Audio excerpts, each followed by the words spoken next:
Magandang gabi po mga minamahal kong kababayan.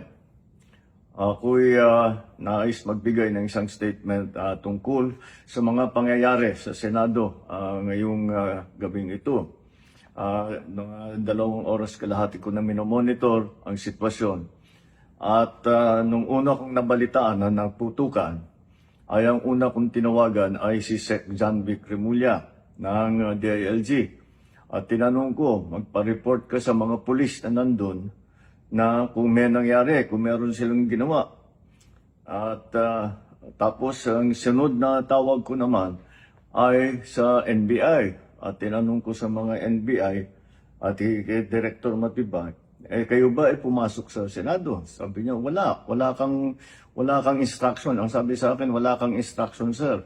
Kaya ba't namin gagawin yun?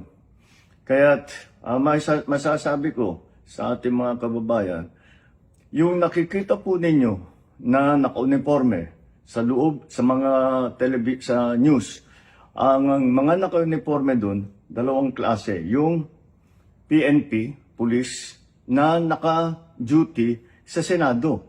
Nandoon sila para bantayan ng Senado, para mag-crowd control, para mag-secure ang Senado. Yung isa pang may hawak na naka-uniforme ay yung Marines, may Marine Detachment na nandun talaga sa Senado, tiga dun sila. Ang pagtrabaho din nila is secure ang Senado at magbigay ng yung nakikita ninyong honor guard. Yan lang ang sundalo o pulis na nasa loob, tiga doon ang nandun. Yung isa pang nakita ninyong grupo na kasibilyan, at may hawak ng mga mahaba, mga usayon, yun naman sa Sergeant at Arms ng Senado. So lahat ng nakikita ninyong naka-uniforme o naka-armado ay nandun, ay tiga doon. Nandun sila talaga, doon sila nagjo-duty.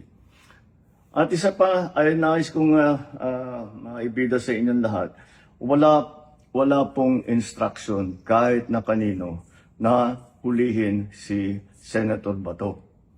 At ang nangyari, ang NBI, sinabihan ko nung lumabas yung resolution ng Supreme Court, mga 4:00 yung kaninang hapon, ay sinabi ko, umalis na kayo dyan.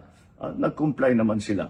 Kaya nung kausap ko si Director Matibag, sabi niya walang NBI doon, nandito lahat kami sa opisina.